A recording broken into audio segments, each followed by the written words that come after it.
You're listening to The Hour of the Time. I'm William Cooper. And I'm Carolyn Nelson. Tonight, folks, we're going to take you right directly to Phoenix for tonight's Metal Report with Gene Miller. Good evening, Gene. Good evening, Bill. How you doing? Pretty good. Snowing here. Snow on the ground everywhere. Is it? Yes. No snow here in Phoenix.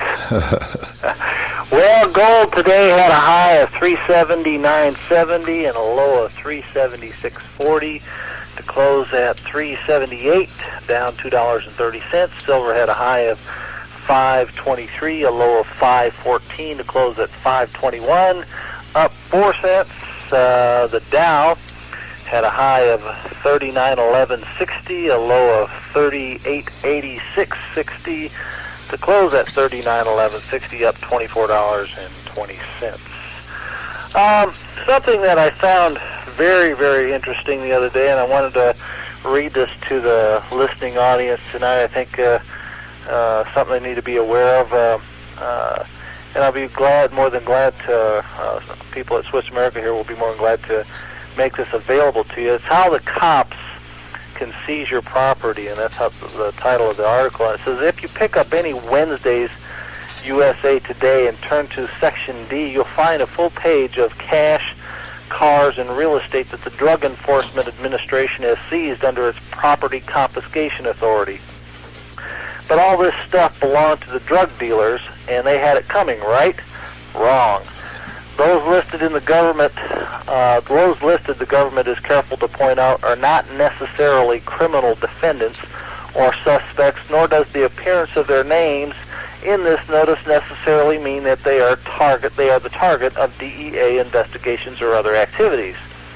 According to Jarrett Wilstein, Associated Editor of Financial Privacy Report, police seize the property of an estimated 5,000 innocent persons every week.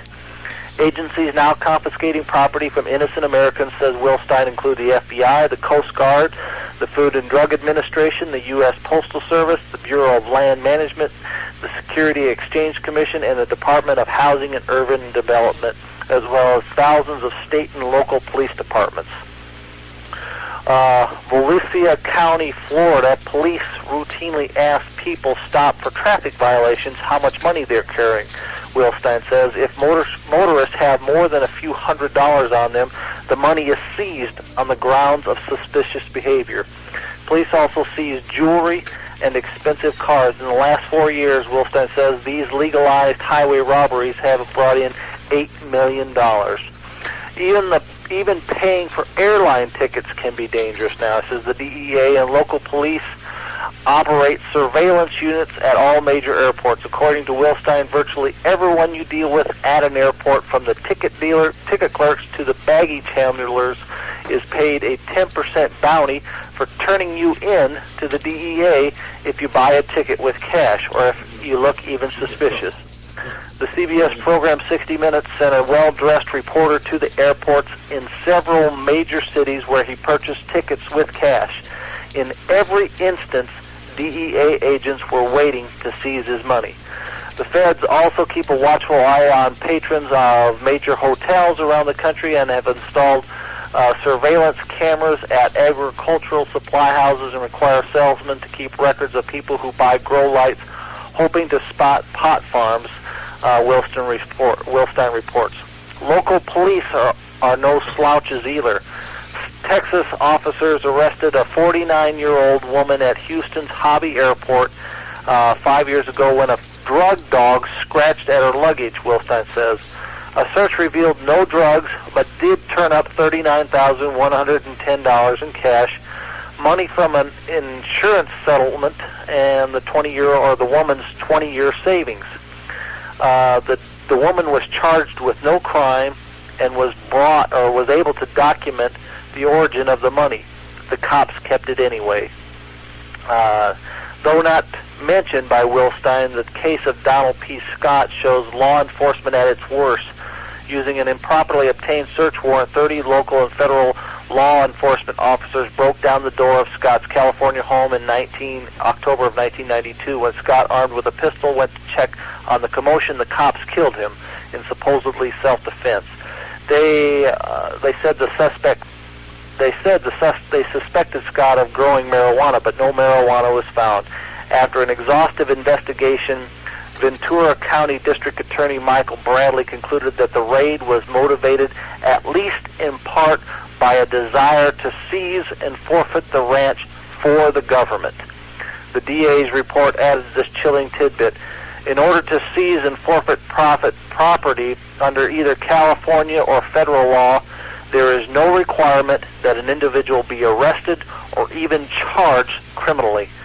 You may have thought the Constitution protected you against unreasonable searches and seizures and kept the government from taking your property without due process of law. These are mere words on paper, words increasingly discarded by what some people, including yours truly on especially gloomy days, suspect is the vanguard of a police state. Folks, we better wake up. Ditto. I mean, it is on your doorstep, and you're inviting them in the door. We at Sis America, if you like, will make this available to you. Give us a call, 1-800-289-2646. Bill and myself and others have been, preaching this for a long time now, folks, and you need to do something. You need to get off your duff and give us a call and get yourself prepared, because it is here. It's not something that's coming. It's here. It's now. It's today. And I hope this scares the pants off you and wakes you up. Like Bill says, we don't need any more sheep out there. Let's wake up and smell the coffee. Well, thank you, Gene, and we'll look forward to your report on next Monday. Okay, sir. Good night. Good night. Call 1-800-289-2646. Ask for a copy of that report. Also, check into, folks, protecting yourselves with the only thing that's ever protected you throughout the history of the world, precious metals in its various forms. Call now, 1-800-289-2646. 1-800-289-2646. Now I'm going to let you in on a few little secrets that you need to know. Delta, the name of the fourth letter of the Greek alphabet. In form, it is a triangle and was considered by the ancient Egyptians a symbol of fire and also of God. In the Scottish and French systems, and also that of the Knights Templar, the triangle or delta is the symbol of the unspeakable name. I-N-R-I. In effect, Jesus Nazarenus Rex Idarum, which means Jesus of Nazareth, King of the Jews. The inscription which was placed upon the cross of the Savior. In the Philosophical Lodge, they represent fire, salt, sulfur, and mercury. In the system of the Rosicrucians, they had a similar use. Igne, Natura, Renovatur, Integra, which literally means by fire, nature is perfectly renewed. This idea is also found in the degree of Knights Adepts of the Eagle or the Sun. Don't go away. From the Rose Cross College, which is a resume of the teachings and proceedings of the Rose Cross College during its session held in the month of October 1916 on the 400th anniversary of the founding of the order, the Imperialistic Council and Venerable Order of the Magi, its instructions and the official degree, Priests of Melchizedek, the Knights of Chivalry, and Order of the Holy Grail. Edited by R. Swinburne Clymer, October, and copyrighted 1917, published at Beverly Hall, Quakertown, Pennsylvania. At the close of the June convocation of the Rose Cross Order and Sacred College, it became evident that a convocation of the Sacred College and the Order of the Magi would be necessary in October in order to continue the work and commemorate the anniversary of the foundation of the Rose Cross Order, dating from the year 1516. On the second day of June, special letters of invitation were mailed to all members privileged to be present at the October convocation, and arrangements started so that not only might lectures be given every day during the entire month of October while the college was in session, but that ancient degrees, Sons of Osiris, might also be conferred as they had been during the month of June upon the delegates then present. Information had been received at headquarters from different sources that men without any authority whatever were using the name of the Magi. Men who were not and never had been on the rolls of the order. Acting upon this information, it was considered best that special effort should be made to convene the order during the Sacred College session, and when convened, the official degree, Priests of Melchizedek, should be conferred upon all who were eligible. During July, it became evident that if the work in several large cities were to go forward, leaders should be officially ordained. With this in view, the following notices were mailed to the members of the Royal Fraternity Association, Incorporated. My dear brother, in accordance with the power vested in me as President of the Royal Fraternity Association, Incorporated, and at the request of the Order of the Illuminati, degree Knights of the Rose Cross, I herewith invite you to be present at a special session of the association to begin October 1st and end October 30th, 1916. At this special session of the association, a convening of the Sacred Rose Cross College shall be called, and besides the regular work of the college when in session, the special work of ordaining 2 members of the fraternity, namely Mr. Charles C. Brown, Buffalo, New York, and Mr. A.W. Witt, Kansas City, Missouri, in accordance with the provision in the bylaws of the corporation, to wit, quote, "This corporation shall have the power to call a convocation at any time, and when so convened shall have the power to select teachers and to ordain such teachers to the ministry as shall in their opinion be fitted for the position. And such ordained men shall have the power and the right to officiate at weddings and at funerals, and possess all such other powers as ministers of God usually possess. In accordance with the laws made and provided for in our corporation, we issue this invitation that you may be present. God be with you. Fraternally yours, signed R. Swinburne Clymer, President." All arrangements having been completed during the months of July, August, and September, the delegates began arriving on the last day of September, and on the first day of October, nearly all had arrived who were to be present during the first session. On October the 2nd, the Sacred College was called to order, and lectures being given in the forenoon, afternoon, and evening of each day by those who had prepared papers. Before the morning lecture, a private session was held, presided over by Charles C. Brown of the Buffalo College, and conducted in the manner of the private classes at college in Buffalo, New York.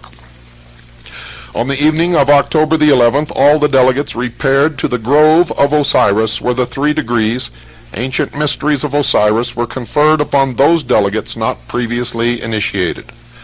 The music, especially prepared for the entire ritual, being furnished by Miss Daisy T. Grove of Buffalo, New York. After these ceremonies, all repaired to the hall, where a dinner was served to all.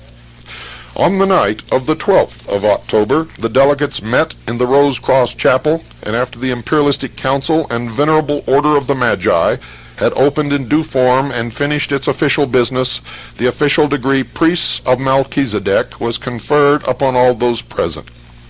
Following the conferring of this degree, the council closed, and a special official session of the Royal Fraternity Association, Incorporated, was called to order. After the opening of the business session of the association, the official letter mailed to members was read by the acting secretary, Miss Vera H. Barr, and approved by officers and members present. It was then moved and seconded that Mr. A. W. Witt of Kansas City, Missouri, should be ordained to the ministry in harmony with the corporate powers.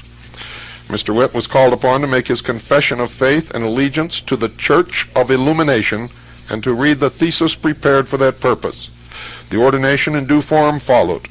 After the ordination of Mr. Witt, the following resolutions passed by the officers of the corporation in special session on March 10, 1916, were officially approved by all members present. First, because certain people without authority from this corporation or from the true Rose Cross order long established in America have started organizations calling themselves Rosicrucian, but without any Rosicrucian teachings and directly in conflict with Rosicrucian laws and usages, it has become urgent that the Royal Fraternity Association shall issue a certificate of membership, good for 1 year, to every student who enrolls with any one or other of such orders or fraternities. The fee for such membership certificate shall be 25 cents to cover cost of issue and clerk hire. At the expiration of 1 year, the holder thereof shall make application for a new certificate.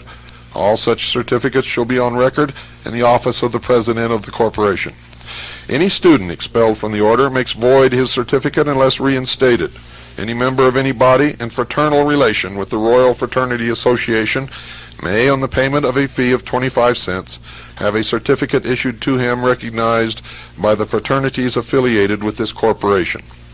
These rules to go into effect immediately.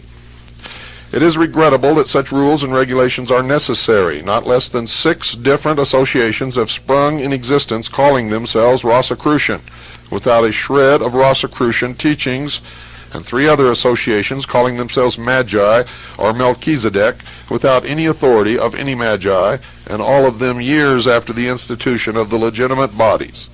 Furthermore, when 6 members of the Black Brotherhoods have enrolled in the true fraternities within a year to gain secrets to be used by the Black Brotherhoods, we realize the importance of strict rules.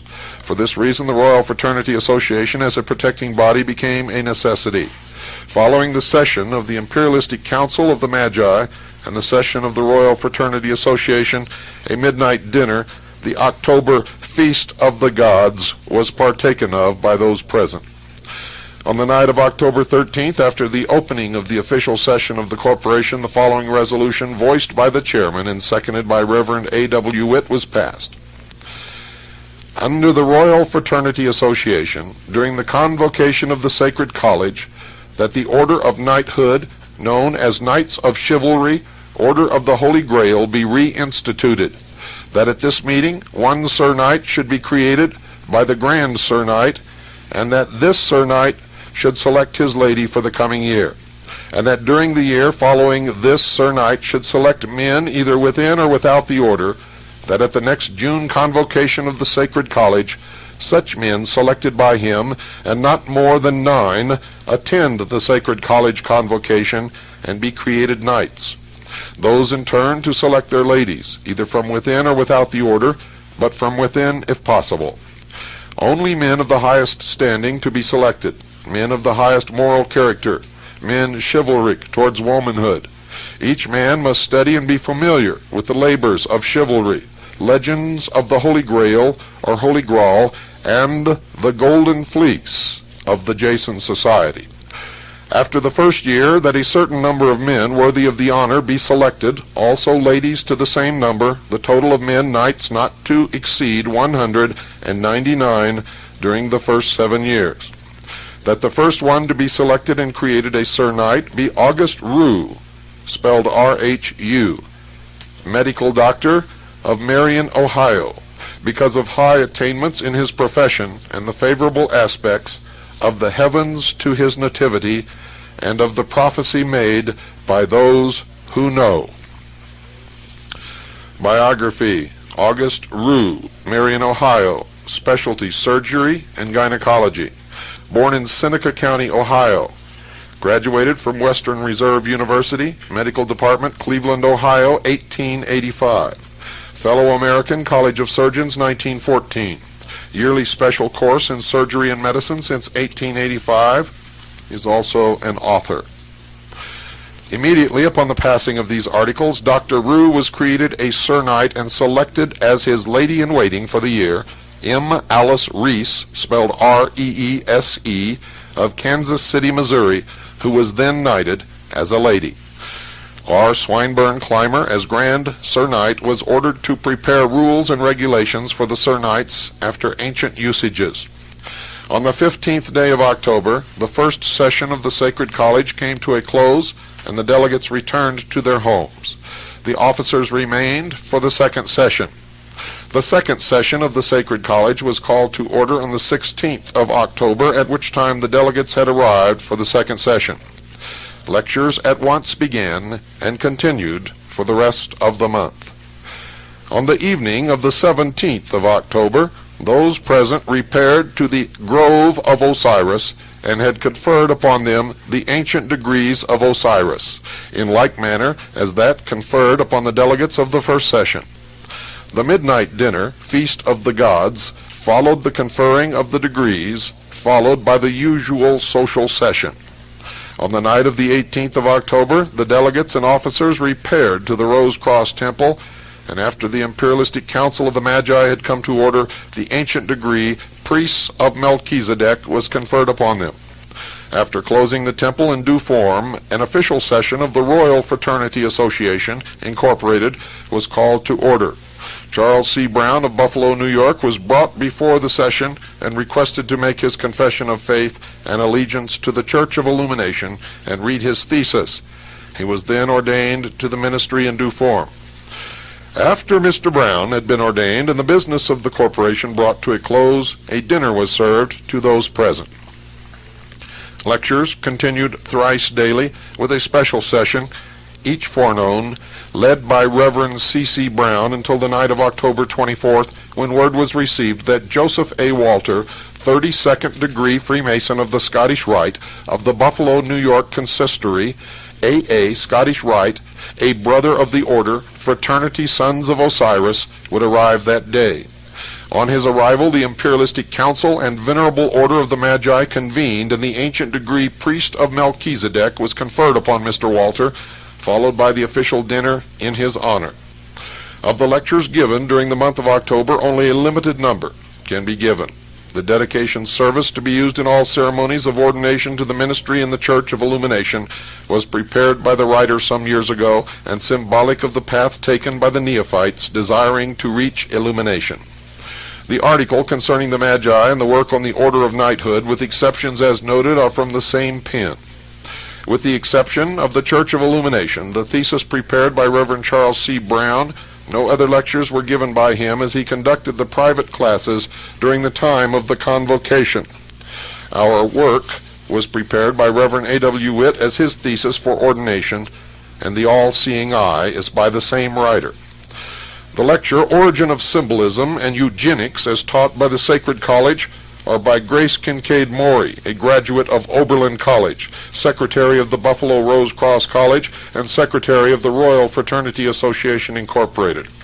The All-Seeing Eye is by Wayne E. Cake, who has given the subject consideration from the standpoint of a Freemason. Eugenics, a lecture by Clara Witt, the acting secretary of the Rose Cross College of Kansas City, Missouri, a writer on eugenics and the sacredness of motherhood in the various Masonic magazines of the Middle West. Obedience, a lecture by M. Alice Reese, who was knighted as lady to August Rue before mentioned. The Christ Birth is a lecture delivered by Vera H. Barr, one of the teachers of the Kansas City College and assistant to Reverend A.W. Witt. The Power of Thought by Mrs. John W. Cook should have careful consideration by all students, as we recognize that thought is the base of all action. These are but very few of the many lectures delivered during the sessions of the Sacred College, and are given because they are fundamental and show the practical scope of the great work. The next convocation of the Sacred College is called for May 15th, 1917, to be held in 3 sessions. Besides the regular lecture course, all the ancient degrees will be conferred, and in addition, the Temple of Philician degrees. Fraternally given, R. Swinburne Clymer, Beverly Hall, November 25th, 1916. Ladies and gentlemen, what you're going to hear tonight is going to be just the beginning of the revelation that those who believe in a master race, those who believe in the theory of white supremacy, those who believe that the Anglo-Aryan race are the true Israelites will discover that they have been conned, they have been scammed, and they are part of an attempt to destroy the United States of America and bring the world once again under the rule of Great Britain. So you had better pay attention. The doctrine of Christian identity, ladies and gentlemen, and of the British Israelite stems directly from the mysteries. It is one of the biggest scams that has ever been put across to the American people. And all of you who are taking part in it,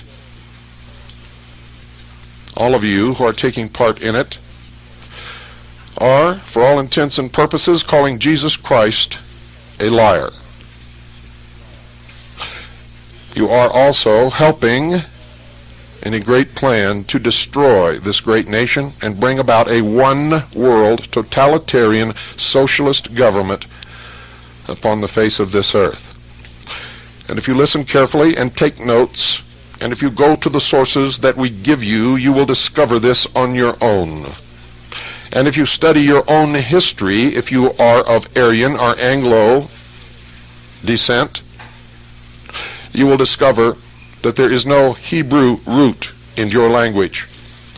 You will discover that your ancestors were primitive, fierce, terrible tribesmen who indulged in human sacrifice and worshipped the sun in temples such as Stonehenge.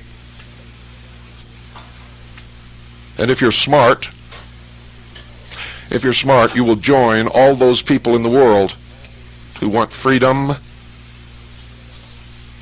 irregardless of their race, color, or creed.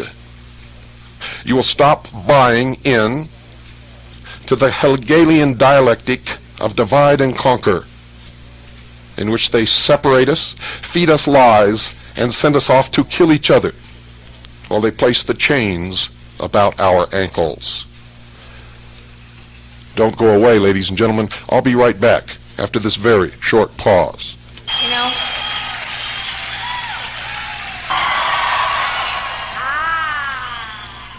Well, if you think that that's not important or has no bearing upon what you're hearing, ladies and gentlemen, continue to listen.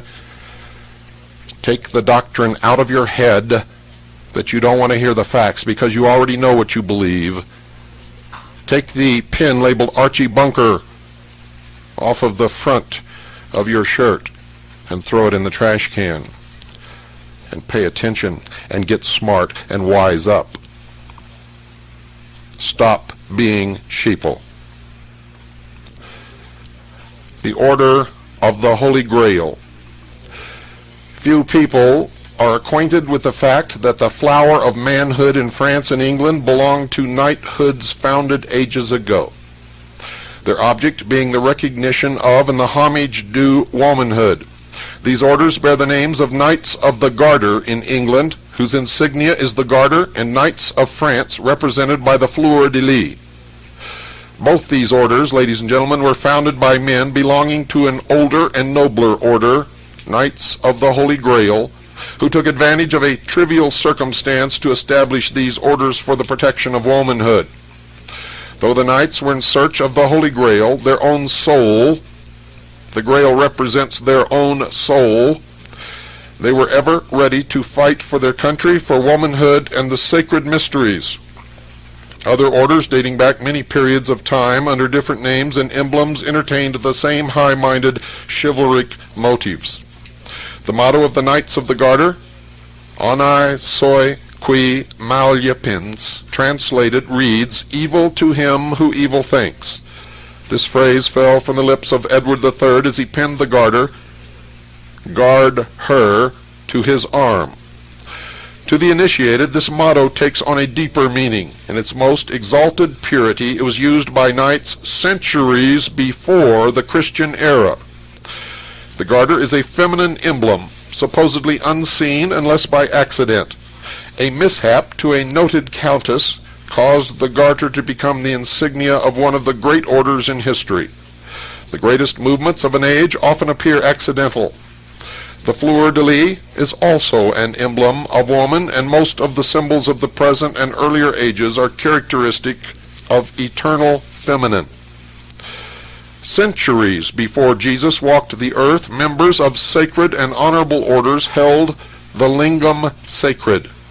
In time, the lingam worship became degraded, not by the members of those orders, but by the people who came to understand something of the outer mysteries and degraded them. Now I want you to look up the meaning of the word lingam. L-I-N-G-U-M.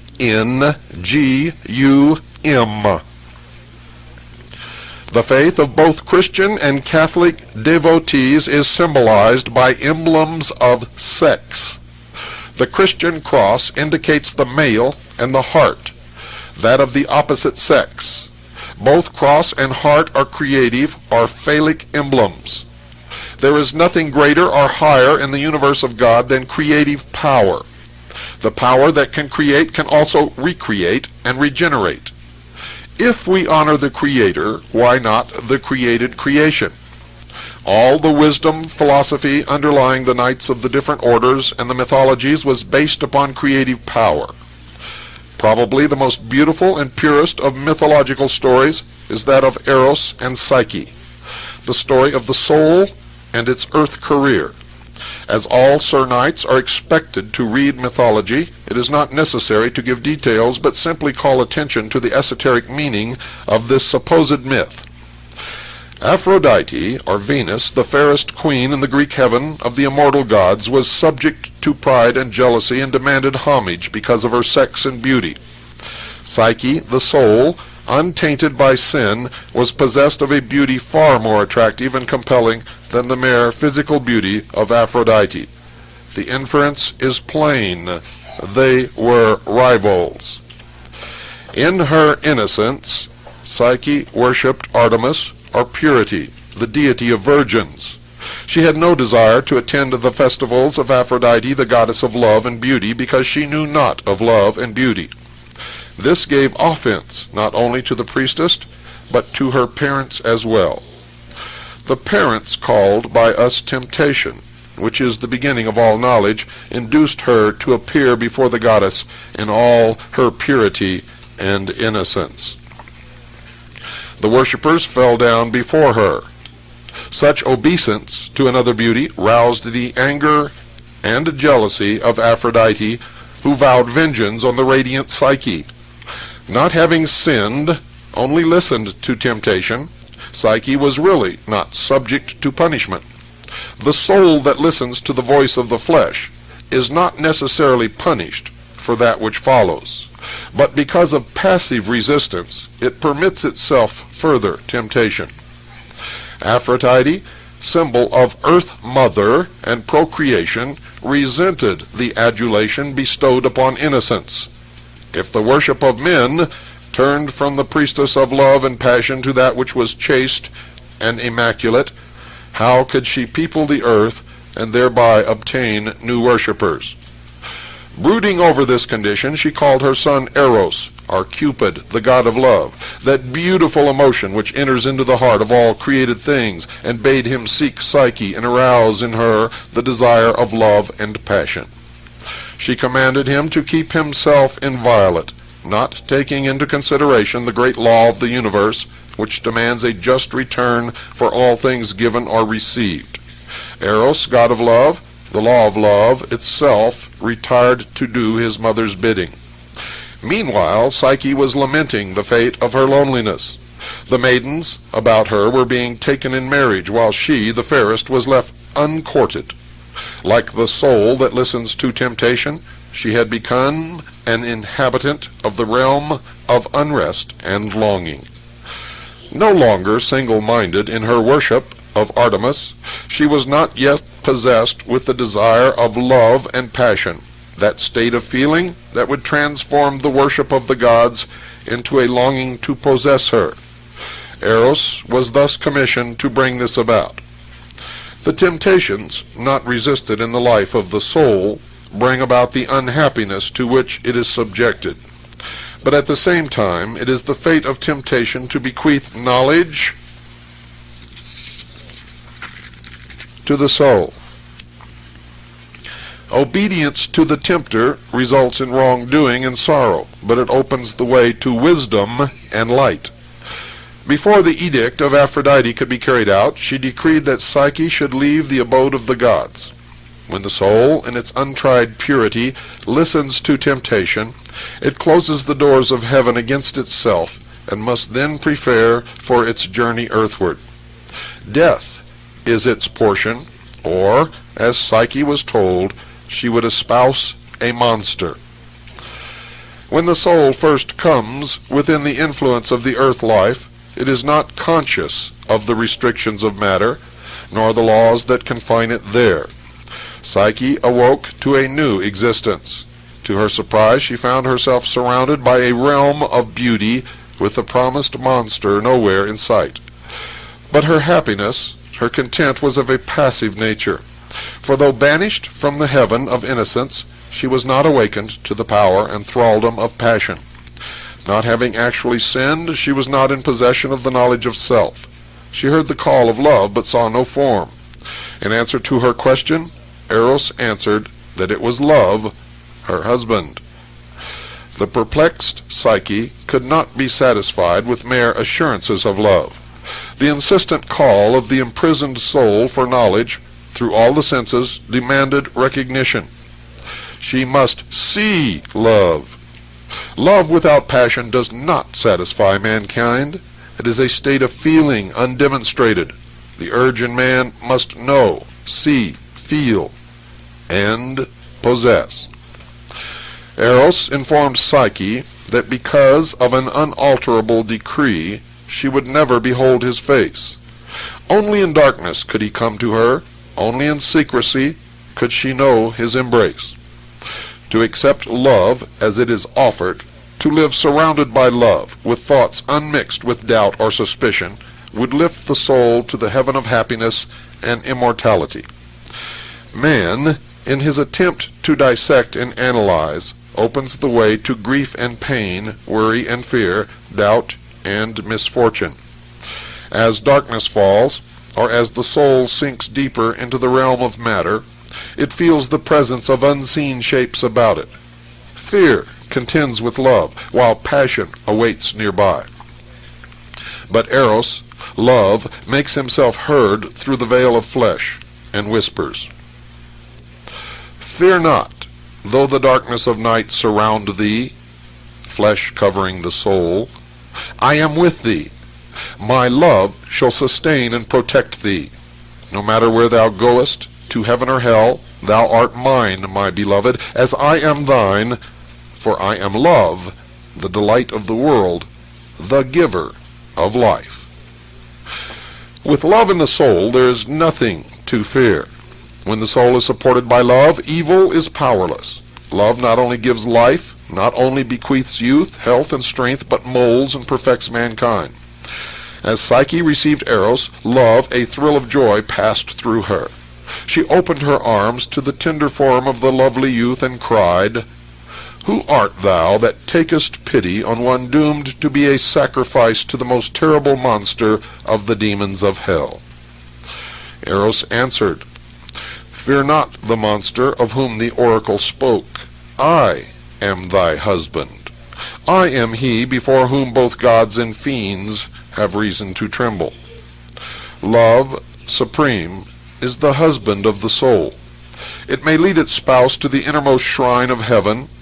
Its shadow, lust, may lead to the lowest round of hell. So often mistaken for love, lust roams the earth, seducing, betraying, destroying womanhood. This unspeakable evil was the demon, the dragon, the monster, for which the knights of the Grail were banded together to slay. All illnesses of women stem from the lust of men. Love supreme is the husband of the soul. Psyche, still fearful, replies, "Why, if thou art death, that fearful ruler of the land of shades, whom even the mighty Zeus dreads, why comest thou in so pleasing a disguise? Thy voice is music, thy breath the perfume of roses, and the touch of thy lips enraptures me. What shall I call thee?" The answer of Eros, "Call me love," is a light set in the midst of darkness. Love dissipates the blackness and unreality of death, disintegrates carnal, sensual desires. The love-encircled soul is able to resist destroying passions. It slays the dragon in its sacrifice to gain that which is real. Interpreted in another way, death, in the pleasing disguise of reward and release, kisses the lips of the weary, bids the soul fear not, and liberates it from the thraldom of earth. Love presides at birth, for through it the soul descends to earth and its consequent experiences and lessons. Love presides at death, for through it the soul ascends to freedom, peace, and joy. O love and death, O death and love, how wondrous kin ye are! The planet Venus thus at once is evening and morning star. O love and death, O death and love, life ended, life begun. The sun may rise, the sun may set, 'tis still the self-same sun. Life's problem here at last is solved. Step in, the door's ajar. O love and death, O death and love, how wondrous kin ye are.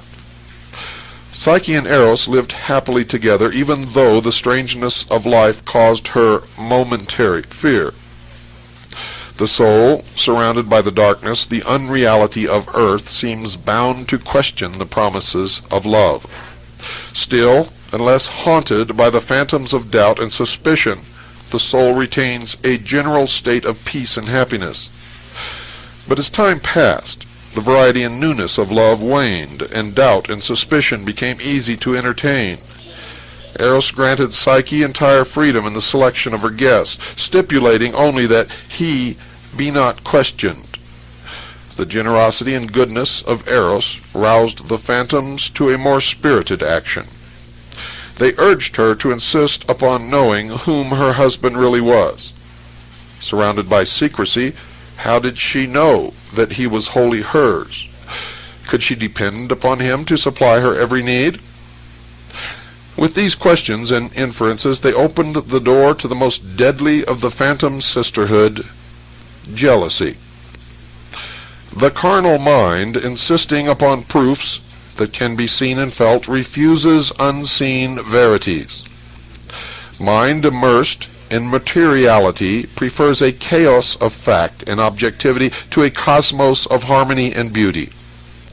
Eros, noting the perplexity, uncertainty, and unrest of Psyche, following the visits of the fiends disguised as friends, warned her, "I beseech thee to be on thy guard, not only for the sake of our happiness, but because of the child, immorality. Thou shalt bear me. If thy guests importune, torment, and worry thee to discover my identity, and thou succumb, I shall leave thee. It is beyond my power to oppose the will of the gods." Now I mispronounce the name of the child. It's immortality, not immorality. Immortality. Psyche replied that with him near, happiness enveloped her. His touch filled her with aspiration and trust. His voice, as the wings of faith, lifted her to the realms of peace and security, but often she felt alone, and the group of sisters, though ugly, entertained her. It came about that inquisitiveness and fear were added to the brood that daily haunted the heart Psyche. Surrounded by their influence, Eros was helpless. Though possessed of the power of the gods, love cannot dwell in the heart of suspicion. At last, unable to resist the combined influence of the demons, Psyche was persuaded to take her lamp, steal quietly into the chamber of Eros, and gaze upon the face of her beloved. As it lay revealed, a drop of oil caused him to awaken. At the instant of revelation, beholding a being of wondrous youth and beauty, she knew her fears, doubts, and suspicions to be groundless. At the moment of realization that she had possessed all that heart and life could desire, because of a broken law, it was taken from her. The fiend of disobedience had completed her undoing. Psyche, Psyche, thou hast betrayed me. Now must I leave thee. Alone shalt thou suffer from the intrigues of thine enemies. Eros and Psyche parted. Love and soul were divided. In other words, soul, because of questionings, unbeliefs, doubts, unrest, severed itself from the heaven of faith, peace, and happiness. This is the story and the reason of the pilgrimage of the soul on the earth plane. How often is this story repeated in the homes of thousands today? Faith, security, happiness, bartered for doubts, suspicions, and jealousies. Psyche, adrift, despairing, was bereft of all things but hope. Having discovered the destructive power of evil thought, she turned about to win back the love, the heaven she had forfeited. To human justice, it would seem that now Aphrodite, divine law, would relent, having witnessed the undoing of Psyche. But not so. The pain and suffering and longing of Psyche could in no wise mitigate her punishment. Thou shalt by no means come out thence till thou hast paid the uttermost farthing. To have reinstated Psyche among the gods would presuppose a power greater than law, which could nullify or soften its own edicts. Law is not annulled when all is lost through obedience, disobedience. Law is not annulled when all is lost through disobedience. Through pain and travail does one gradually win back their lost estate. Now Psyche called upon all the gods to aid her in recovering love. Her prayers and supplications failed to reach that high heaven, for a broken law becomes an impenetrable wall between an entreaty and its fulfillment. Hera, wife of Zeus, queen of heaven, and knowing all things, that goddess who dwelt near earth and presided over married life, pitied Psyche, saying, Would that I could present thy petition unto Zeus, mighty ruler of all men. That cannot be, for the word of Aphrodite is powerful, and her decrees inviolable. Thou hast brought about this thy fate. Endure the trials that shall come upon thee. Believe thou shalt dwell again in heaven, and work out thine own salvation. Psyche, whose one desire was to recover the delight and happiness of the past, endured the trials. She accepted the punishments. She passed the tests imposed upon her. As the reality of the statement became apparent to her that, to the soul without love, all is empty and hopeless, she turned as to a friend to the god of death, that monster whom she had most dreaded, and begged him to take her to the realm of Hades. The performance of that journey was the extreme penance for disobedience. And in the willingness to suffer death, in the willingness to be purged of all sin, she brought about her release, for she had paid the uttermost farthing. Now, hearing of the voluntary journey of Psyche that she might regain love, Eros flew to her assistance, liberating her from the Stygian slumber, awakening her to life and love and youth. Ah, Psyche, thou most perished to atone for thy fault. Knowest thou not that only the gods can pass and repass the river Styx? To them it is a fountain of youth, but if mortals drink of it, it binds them to the wheel of birth and death. The gods recognize thy expiation and bid thee drink of this cup of immortality. Now, had Psyche reproached Eros for her unhappiness, had she refused to place the cause of her sin and suffering upon herself, had she given up the search for lost love, the usual fate of mankind would have been hers. Unhappiness, poverty, worry, sickness, stagnation, death are the result of ceasing to search, to struggle, to conquer. The soul forfeits love and immortality through disobedience. It achieves love and immortality through faith and trust and loyalty. Death is the problem of life, but love is its solution. The search of the incarnate soul for immortality through the instrumentality of love is typified in the search of knights for the golden fleece or the Holy Grail. Bet you wondered where I was going. The legend of Eros and Psyche may be interpreted as the soul in search of love and immortality, enduring anguish and suffering caused by the sins of fear, doubt, suspicion, and disobedience. Other legends, as unfolded in this series, will outline and reveal those inner meanings and the significations of which are of importance to the students of knighthood and chivalry, this branch of the Illuminati, which originates in the Anglo-Aryan race.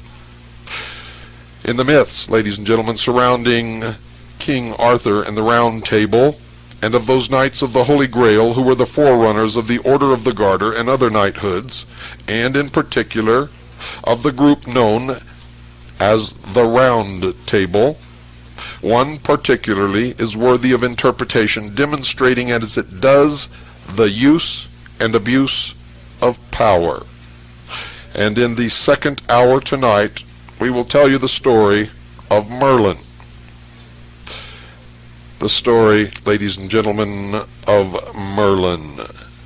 And we will continue with our revelation of where the doctrine of Christian identity, British Israelites, the master race, the people who want to rule everybody else, for in all of the lodges there is a prime rule.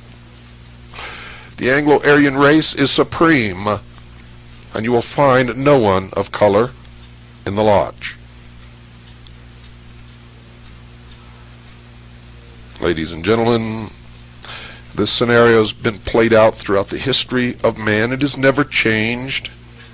There's always someone who believes that they are the master race, that they are the only ones fit to rule, and they intend to enslave everyone else, even of their own race, for their motto is,